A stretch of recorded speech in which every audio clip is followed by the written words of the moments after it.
যারা আল্লাহর রাস্তায় শহীদ হন তাদের সাথে কিয়ামতের আগ পর্যন্ত কবরে কিরূপ আচরণ করা হয় এবং কিয়ামত পরবর্তী সময়ে তারা আল্লাহর নিকট হতে কি কি পুরস্কার পাবেন। শাহাদাতের তামান্না লালন করা এটা ইমানদারের জন্য অত্যন্ত ফজিলতপূর্ণ একটি আকাঙ্ক্ষা, একটি আমল।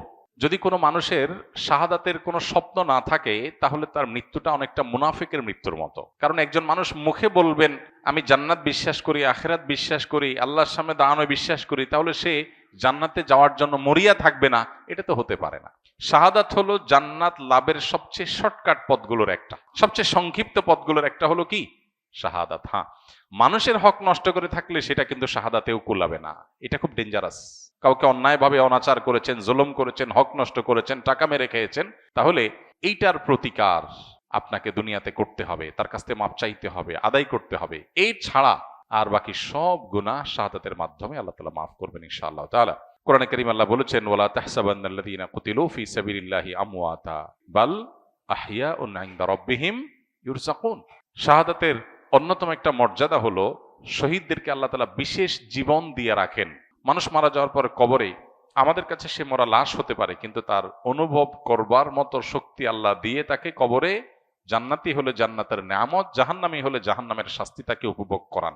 এটি আহলে সুন্নাত জামাতের আকীদা, কোরআন হাদিসের আলোকে প্রমাণিত বিষয়। কিন্তু যারা শাহাদাত অর্জন করেন, শাহাদাত লাভ করেন, শহীদ হন, আল্লাহ তাআলা তাদেরকে একটা বিশেষ জীবন দেন যেটা অন্য সাধারণ মৃত মানুষরা পায় না। এই জন্য শহীদ বাহ্যিক দৃষ্টিকোণ থেকে, দুনিয়াবী দৃষ্টিকোণ থেকে মারা যায়, প্রকৃত অর্থে সে আসলে মারা যায় না, সে অমর থাকে। এটা হলো একটা ফজিলত।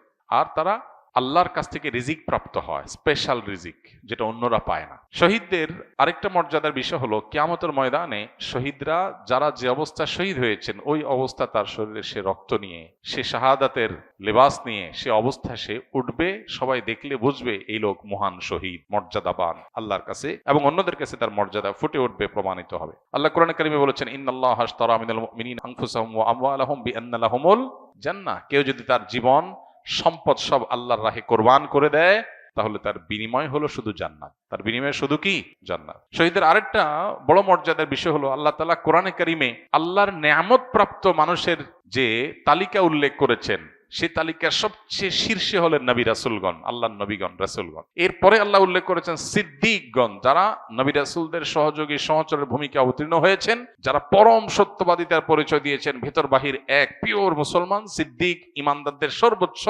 স্তর, নবী রাসূলদের পরে তাদের কথা উল্লেখ করেছেন। এরপরে আল্লাহ তাআলা শহীদদের কথা উল্লেখ করেছেন, রোজাদার, নামাজি, অন্যান্য রোজা সিয়াম পালনকারী, দান সাদকা আদায়কারী, এদের সবার মর্যাদা আছে, শহীদদের চেয়ে বেশি না। এজন্য আল্লাহ তাআলা বলেছেন উলাইকাল্লাযীনা আনআমাল্লাহু আলাইহিম মিনান নাবিয়্যিন ওয়াস সিদ্দিকিন ওয়াশ শুহাদা।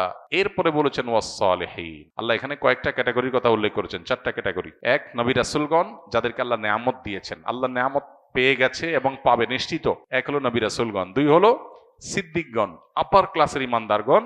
তিন নম্বর হলো শহীদগণ। আর চার নম্বর হলো সাধারণ নেককাররা, নামাজি, রোজাদার, ভালো মানুষ, নেককার মানুষ।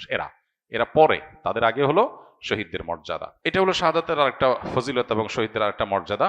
আর এর বাইরে হাদিসে এও আছে যে কোনো ব্যক্তি যখন শাহাদাত এটা তাকে আল্লাহ তাআলা দান করেন, তখন সে তার একজন সায়েম, একজন কায়েম, রোজাদার ব্যক্তি, একজন নামাজি ব্যক্তি যে সওয়াব পায়, শহীদকে আল্লাহ তাআলা অটোমেটিক সে সওয়াব দান করেন।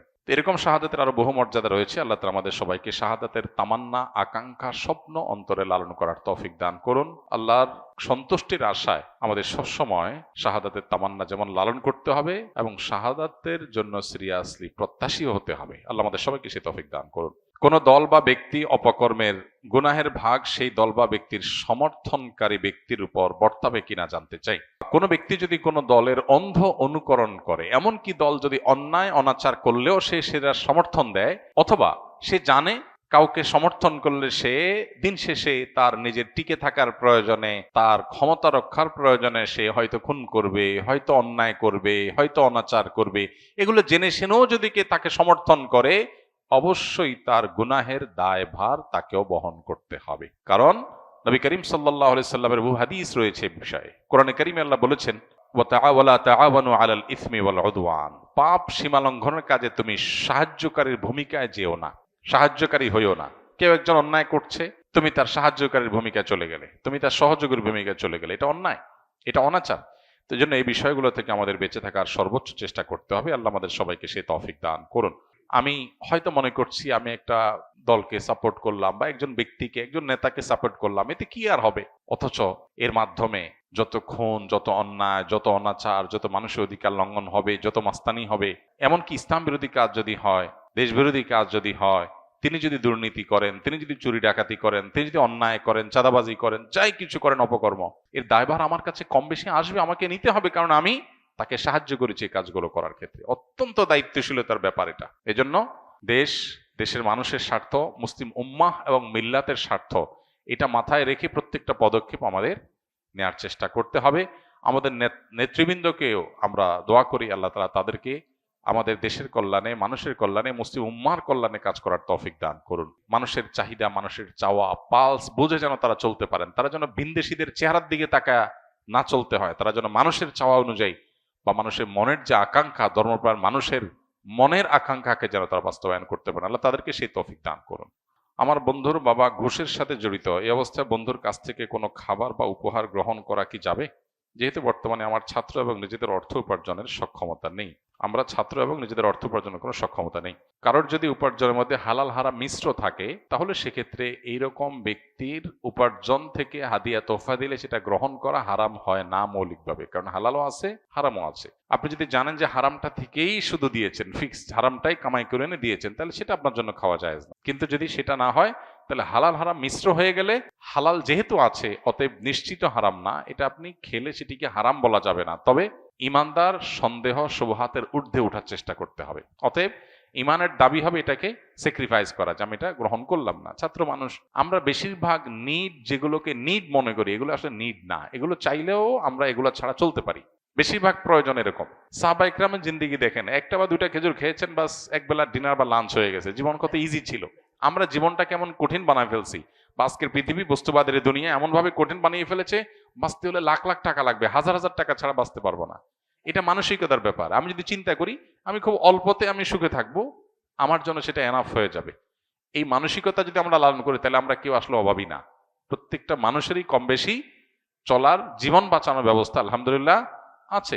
সাহাবা ইকরাম তো পেটে পাথর বাঁধা লাগছে, আমাদের তো সেই অবস্থা বেশিরভাগ মানুষের হচ্ছে না। সব মানসিকতার পরিবর্তন করলে আমাদের অভাব অনেকখানি দূর হবে ইনশাআল্লাহ।